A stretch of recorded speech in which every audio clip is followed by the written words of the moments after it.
ನಮಸ್ಕಾರ ಎಲ್ಲರಿಗೂ welcome back. ನಾನು ಮಂಜು, ನೀವು ನೋಡ್ತಿದ್ರಿ ಮಂಜು ಸ್ಟೋರೀಸ್. ಫ್ರೆಂಡ್ಸ್, ಇವತ್ತು ನಮ್ಮ RCB ತಂಡ IPL 2024ನಲ್ಲಿ ತನ್ನ 5ನೇ ಪಂದ್ಯವನ್ನು ರಾಜಸ್ಥಾನ್ ರಾಯಲ್ಸ್ ವಿರುದ್ಧ ಆಡ್ತಾ ಇದೆ.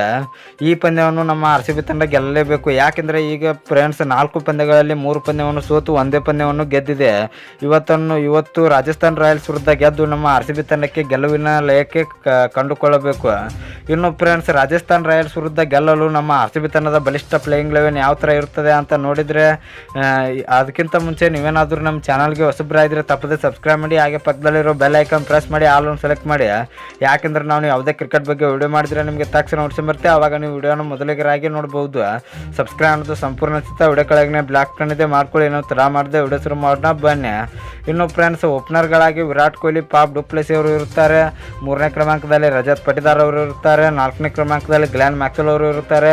5ನೇ ಕ್ರಮಾಂಕದಲ್ಲಿ ಕೆಮ್ರೋನ್ ಗ್ರೀನ್. 6ನೇ ಕ್ರಮಾಂಕದಲ್ಲಿ ದಿನೇಶ್ ಕಾರ್ತಿಕ್. 7ನೇ ಕ್ರಮಾಂಕದಲ್ಲಿ ಅನುಜ್ ರಾವತ್. 8ನೇ ಕ್ರಮಾಂಕದಲ್ಲಿ ಮಯಾಂಕ್ ಡಗಾರ್ ಅವರು ಇರುತ್ತಾರೆ. 9ನೇ ಕ್ರಮಾಂಕದಲ್ಲಿ ಅಲ್ಜಾರ ಜೋಸಫ್. 10ನೇ ಕ್ರಮಾಂಕದಲ್ಲಿ ಸಿರಾಜ್ ಮತ್ತು 11ನೇ ಕ್ರಮಾಂಕದಲ್ಲಿ ಎಸ್ ದಯಾಳ್ ಅವರು ಇರುತ್ತಾರೆ. ಫ್ರೆಂಡ್ಸ್, ಇದರಲ್ಲಿ 2 ಬದಲಾವಣೆ ಆಗುತ್ತದೆ ಅಂತ ಹೇಳ್ಬೋದು. ಇದರಲ್ಲಿ ಕೆಮ್ರೋನ್ ಗ್ರೀನ್ ಅವರ ಬದಲಿಗೆ ವಿಲ್ ಜಾಕ್ಸ್ ಅವರು ಬರುತ್ತಾರೆ.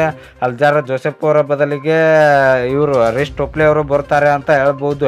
ಫ್ರೆಂಡ್ಸ್, ಈ ಬದಲಾವಣೆ ಆಗಲೇಬೇಕು. ಯಾಕೆಂದರೆ ಕೆಮ್ರೋನ್ ಗ್ರೀನ್ ಮತ್ತು ಅಲ್ಜಾರ ಜೋಸೆಫ್ ಅವರು ಅಂತ ಹೇಳ್ಕೊಳ್ಳುವಂಥ ಪರ್ಫಾರ್ಮೆನ್ಸನ್ನು ತೋರಿಲ್ಲ. ಅದಕ್ಕಾಗಿ ಇವರ ಬದಲಿಗೆ ವಿಲ್ ಜಾಕ್ಸ್ ಮತ್ತು ರಿಸ್ ಟೋಪ್ಲೆ ಅವರು ಬರಲೇಬೇಕು.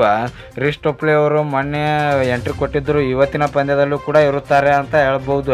ಇನ್ನು ಫ್ರೆಂಡ್ಸ್, ನಿಮ್ಮ ಪ್ರಕಾರ ರಾಜಸ್ಥಾನ್ ರಾಯಲ್ಸ್ ವಿರುದ್ಧ ನಮ್ಮ RCB ತಂಡದ ಪ್ಲೇಯಿಂಗ್ ಲೆವೆನ್ ಯಾವ ಥರ ಇರುತ್ತೆ ಅಂತ ಕಮೆಂಟ್ ಬಾಕ್ಸಲ್ಲಿ ಕಮೆಂಟ್ ಮಾಡೋದ್ರ ಮೂಲಕ ತಿಳಿಸ್ಕೊಡಿ. ಇನ್ನು ನಿಮಗೆ ಇದೇ ರೀತಿ ನಮ್ಮ RCB ಮತ್ತು ಕ್ರಿಕೆಟ್ ಬಗ್ಗೆ ಅಪ್ಡೇಟ್ಸ್ ಬೇಕಾದರೆ ನಮ್ಮ ಚಾನಲ್ ಲೈಕ್ ಮಾಡಿ, ಶೇರ್ ಮಾಡಿ, ಸಬ್ಸ್ಕ್ರೈಬ್ ಮಾಡಿ, ಬೆಲ್ ಐಕನ್ ಆನ್ ಮಾಡ್ಕೊಳ್ಳಿ. ಕ್ರಿಕೆಟ್ ಬಗ್ಗೆ ಜಾಸ್ತಿ ಅಪ್ಡೇಟ್ಸ್ ಬರ್ತಾ ಇರುತ್ತೆ, ಅದಕ್ಕೆ ಸಬ್ಸ್ಕ್ರೈಬ್ ಮಾಡ್ಕೊಳ್ಳಿ. ನಮಸ್ಕಾರ.